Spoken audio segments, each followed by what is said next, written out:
What's going on, everybody? Hope you guys are having a fantastic day. It's Extra Dough here with JD at YonkerCFB on Twitter, brought to you by Daily Bread Media. Make sure you subscribe to the channel, like, comment, review as always. Today, we're going to be talking about top 10 quarterbacks in the country. And why are we talking about top 10 quarterbacks? One, it's a fun conversation. Two, there was a list going around on Twitter. I want to give any recognition to the creator of the list or the company they work for, but it was not a good list. It was a very misleading list, and one that we cannot just leave there unaddressed. So we're gonna address it. We're gonna talk about my top 10 quarterbacks. This is the definitive list. Now, of course, you're gonna have disagreements. I disagreed with myself making the list. So tell me how you feel in the comments. Who's ranked too high, too low? Who would you have cracking your top 10? Because it's really hard to put a top 10 list together, but I have done so. So let's get right on into it. Quarterback number one should not be a surprise to you. Should not be a surprise to you whatsoever. It's Mr. Bryce Young of Alabama. Listen, he won the Heisman Trophy last year. There's really only three guys I could see you mentioning for number one, and I think the other two are definitely reaching a little bit. He's the Heisman Trophy winner for a reason. He threw for 4,872 yards a year ago, 47 touchdowns, only 7 interceptions. I actually have my doubts about Bryce Young going into the year because in limited time in 2020, he didn't look great in very limited time and in the spring, right? But he was a freshman, and he proved any doubts anybody had wrong a year ago.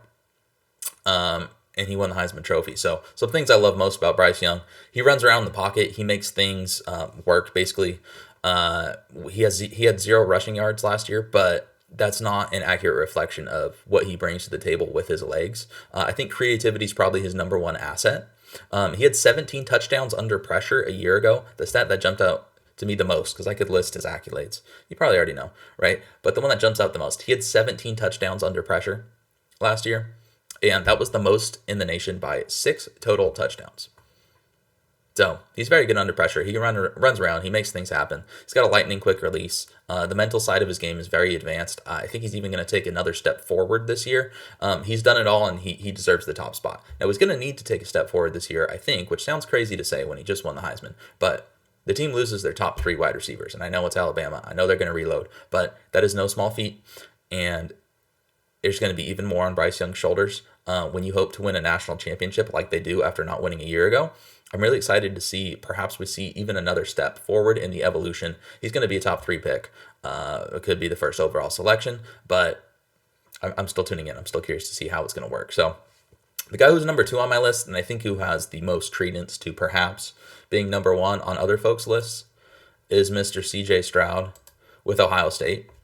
The reason I put him at 2 and not 1 is because, Bryce Young, I just don't see what separates them. I see them very similar in that they play for top programs. You can make the same knocks on some of them, right? And you'd say, well, C.J. Stroud, he plays at Ohio State. They had ridiculous wide receivers. They had Olave and Wilson, 2 first-round wide receivers, and they arguably weren't even the best 2 wide receivers out there. And Jackson Smith and Jigbo, we saw what he did in the Rose Bowl, right?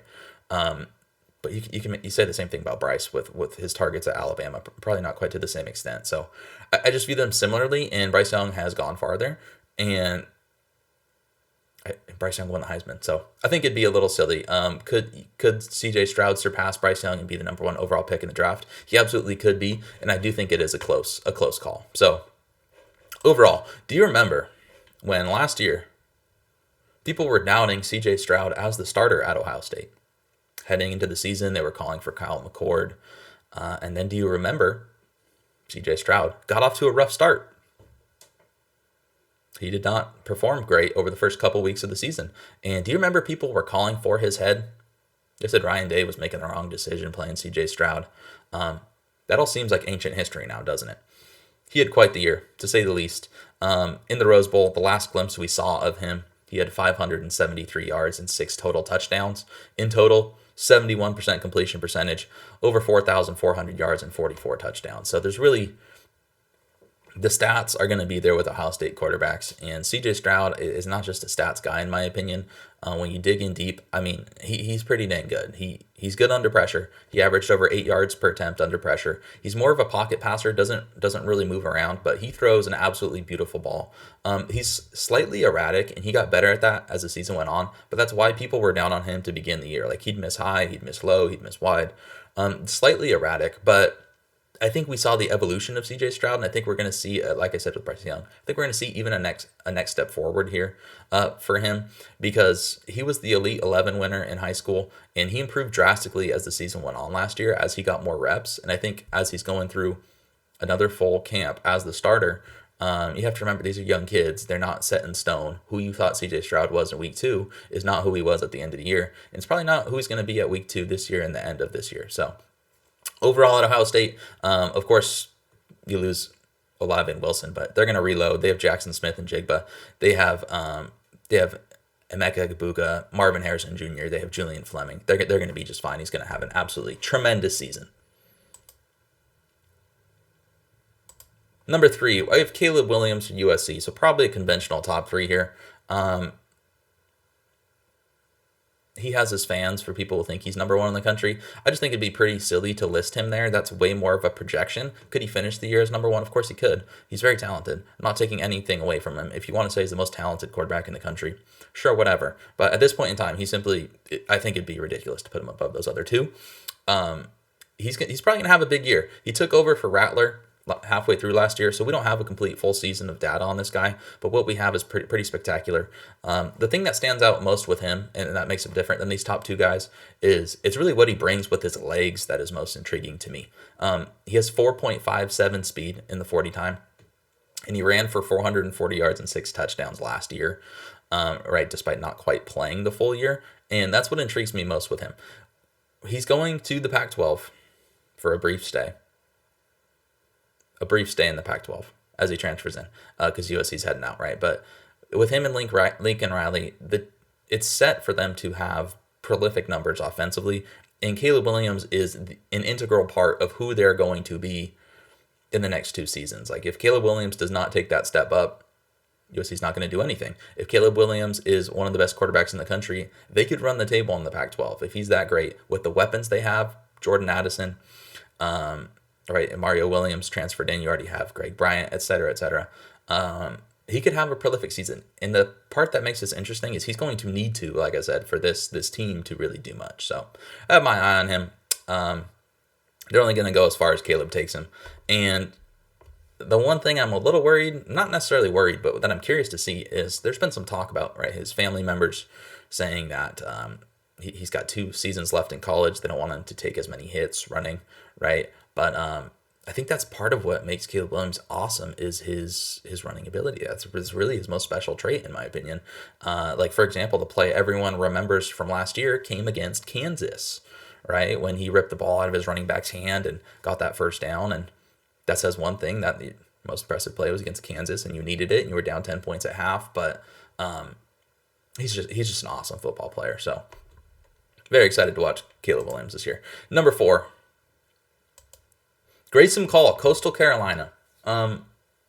This one probably, let's go back here.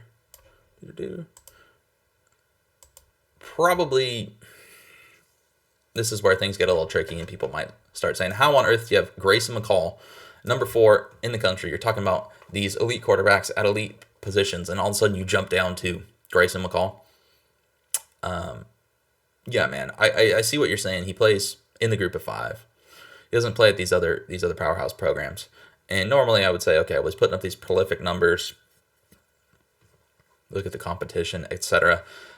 I will hear you out in that case, but it's not like his numbers are just barely cutting it. Like his numbers are great. They're just thrown in there. It's that his numbers are stand out as the best in the country in a number of categories. It's too good to ignore. He's leaps and bounds above people in multiple categories, and I cannot ignore that. He was the most efficient quarterback in the country by far last season. He averaged 11.9 yards per attempt, 11.9, and that was first in the country by far. CJ Stroud was second in the country, and he was almost 2 yards behind him at 10.1. So quite the margin. He also led the nation with the 207 quarterback rating. He completed 73% of his passes, 27 touchdown to INT ratio. So I cannot ignore those numbers. You talk about Coastal Carolina's rise from basically irrelevance to team that hardly lost a football game over 2 years. It all starts with Grayson McCall. Started as a freshman, right? Has been absolutely incredible. I love Grayson McCall. I mean, he's awesome. I don't see how you cannot have him on the top 10 of your list. If you want to knock him because he plays at Coastal Carolina, sure. But I think you have to address those efficiency numbers. And again, it's not like he's playing in a high-powered air raid offense. This is like an option offense where he's been incredible. He's fit the ball into extraordinarily tight windows. He's really got some balls when he's out there. He has 870 yards rushing and 11 touchdowns in his career. He ranked number 1 in the country on passes 20 plus yards downfield. So he's one of the best deep ball throwers. It's not like he's dinking and like he's incredibly efficient and he throws the ball deep. He's great under pressure. He completed 60% of his passes and averaged 13.8 yards per attempt when pressured. 13.8 yards per attempt when pressured. He's incredible. Interested to watch him this year because Coastal Carolina is no longer probably going to be the juggernaut they were. They lose a lot. He loses his top 3 wide receivers, all NFL guys. And Coastal, they're not really going to reload like some of the other teams on this list. Like you look at USC, just got every transfer they could get.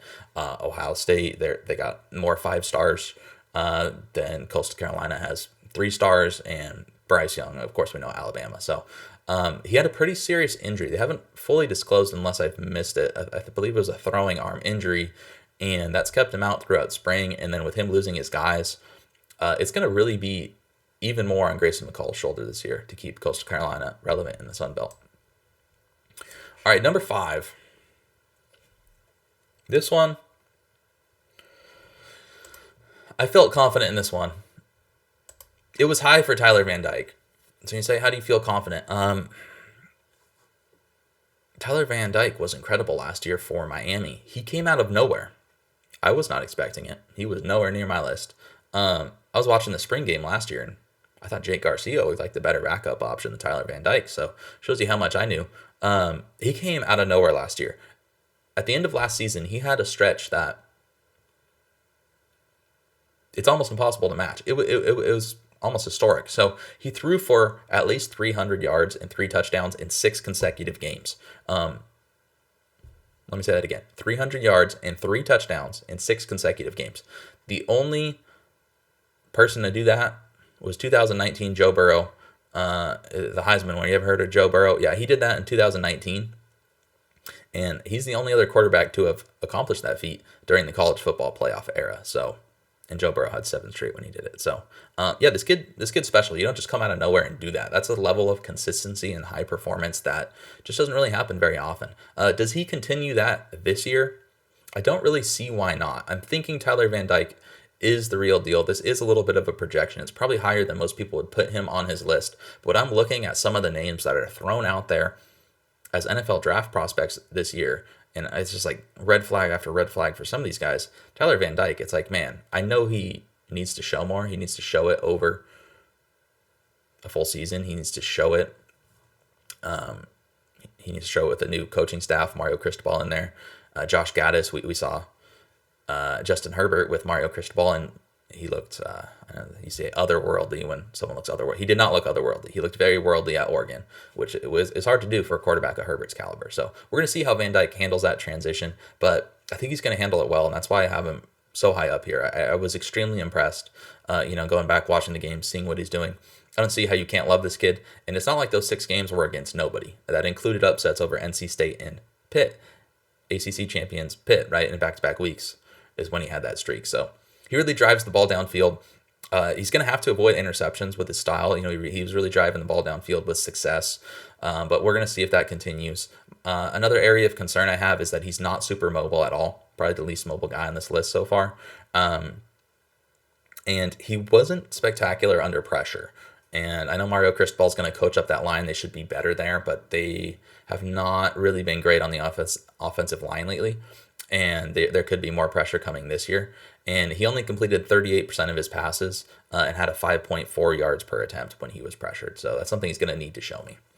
But I think sky's the limit with Van Dyke. I think I'm in on him and think we could have a NFL draft prospect rising here. Number 6. Dylan Gabriel for Oklahoma. I guess I'm calling him the best left-handed quarterback in the country because he's the only lefty you mentioned this far. Dylan Gabriel, all he's done in his career is throw for 8,000 yards and 70 touchdowns. That's all he's done. He's added another close to 400 yards on the ground and 8 touchdowns. He's transferring in from UCF. He had a broken clavicle last year. And you can say those numbers he put up before were kind of like the Grayson McCall thing. You can say it's because he was at UCF, which one plays in the American, which is not the easiest competition for Power 5, right? Or for Group of 5, sorry. And you can say it's due to the system where they're throwing the ball a lot. The issue with that argument is he's reunited with Jeff Lebby this season, the new offensive coordinator in Norman, and he put up big numbers with Lebby before. I think he's going to put up some really big numbers again. They're going to run the tempo. They're going to air it out. They're going to chuck it deep. And Dylan Gabriel's really good at chucking it deep. That's what he wants to do. He gets back there and he slings it deep. That's what they're going to do in Oklahoma this year. I think you're going to hear Dylan Gabriel to Marvin Mims deep down the field quite often this year. And I think Dylan Gabriel, there's a lot new for Oklahoma this year, and a lot's riding on his shoulders. I'm a Gabriel fan. He's veteran. He's been in the system before. I think he's going to make the transition well. Number 7, Hendon Hooker for Tennessee. Hendon Hooker made me look like an idiot last year. Let me get that out of the way. I watched a decent amount of Virginia Tech football, and this is where he was before he was at Tennessee. And their passing attack was nothing. And of course, I thought that had more to do with Hooker than it actually did, because it turned out Fuente had that program going nowhere, and they didn't know what to do if they were behind the chain. So you might as well have punted the ball on 3rd down at Virginia Tech. So I wasn't seeing much. And then he was locked in like a 3-way quarterback battle last year during the spring at Tennessee. And let me tell you, he emerged. This team was starting Joe Milton, who can't complete 50% of his passes in high school, let alone at the college level. They decided to start him for a few games. And I was like, what are you doing, Josh Heupel? And then Josh Heupel went with his guy Hendon Hooker, and the offense clicked immediately. They jumped by 20 points per game last year. It went from 20 points per game to 39.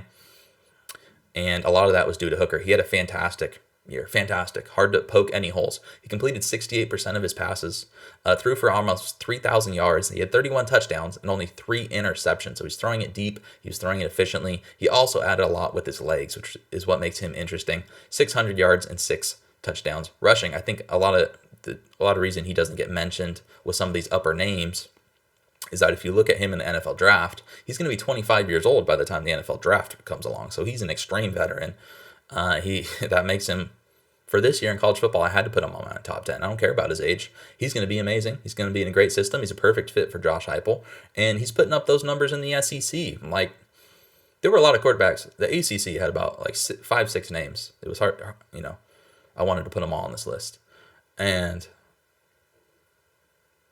SEC, there were a few French guys. I ended up putting 2 of them on here. Hooker's one of them. You putting up those numbers in the SEC, I don't care. I didn't think you were going to do it last year. I think it was extremely impressive. He throws an extremely good deep ball. He's great under pressure. He'll average 11 yards per attempt. He's got Cedric Tillman back at wide receiver. They're going to be doing the same thing this year, and he's going to have another big year. So, Hendon Hooker, can't leave him off the list. All right, number 8, Brennan Armstrong. This is one of those ACC guys I was talking about.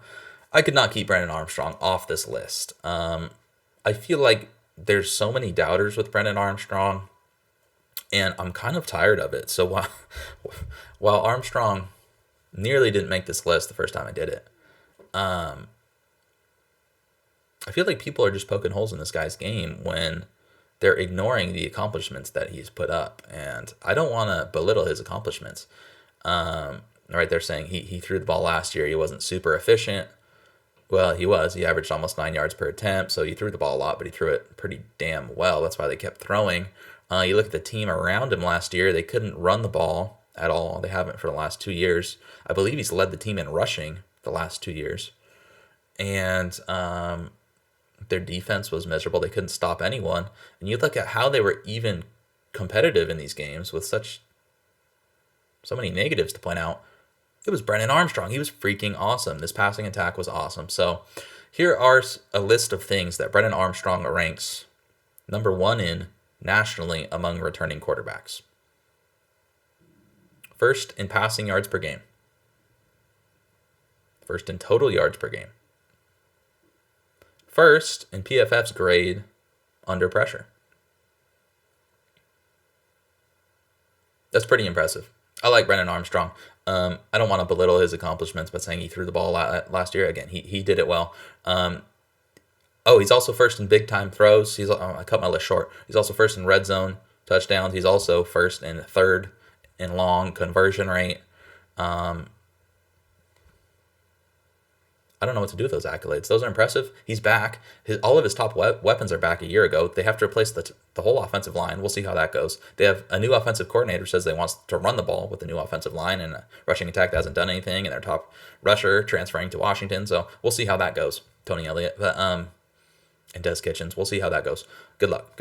They have their work cut out for him. But the passing attack is going to be lethal. He returns his top options. Dontavian Wicks is going to be a NFL draft target by the time this year's over. You got Billy Kemp, the fourth, as a great slot guy. You have Caton Thompson, former quarterback at Mississippi State, who transferred in, had a big receiving year last year. So along with him and Brennan Armstrong running around is like their two best rushers. It's highly unconventional. It's awesome. We'll see how that changes now with the new system. And who's the wide receiver I'm forgetting? Wicks, Kemp, Thompson. Lavelle Davis returns. He had a great freshman year, 6'7".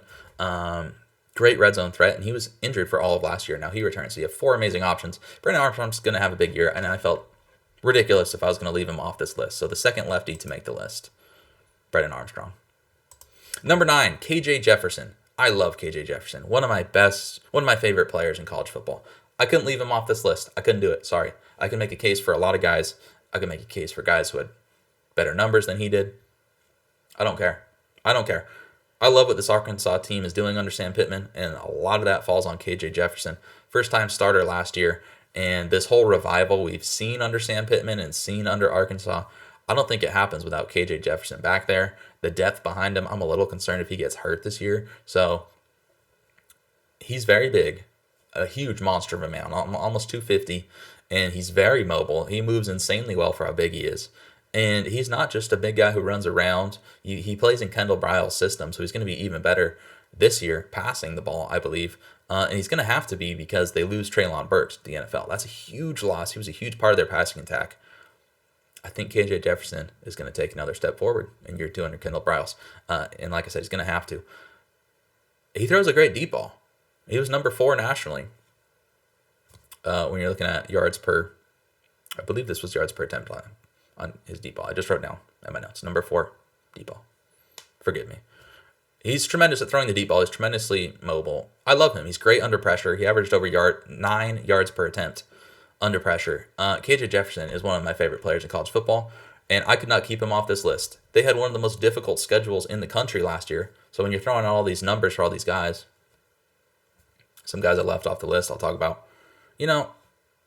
KJ Jefferson played one of the most difficult schedules in the country at Arkansas, and it's not just because they play in the SEC. They genuinely did. They do again this year. Like the first game of the year, they're playing against Cincinnati.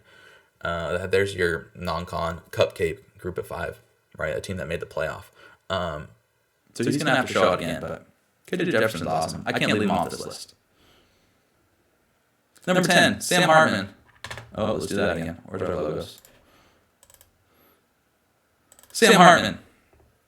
Yeah, another guy I couldn't leave off the list. ACC guy with big-time stats. He had massive numbers last year. Over 4,200 yards and 39 touchdowns. A.T. Perry returns out wide. They're both going to go off again. People can knock him because of the system, and that puffs up his stats. Right? They play at a very high tempo, but I think the overall picture with Sam Hartman, what it boils down to is this. Wake Forest made the ACC championship game a year ago.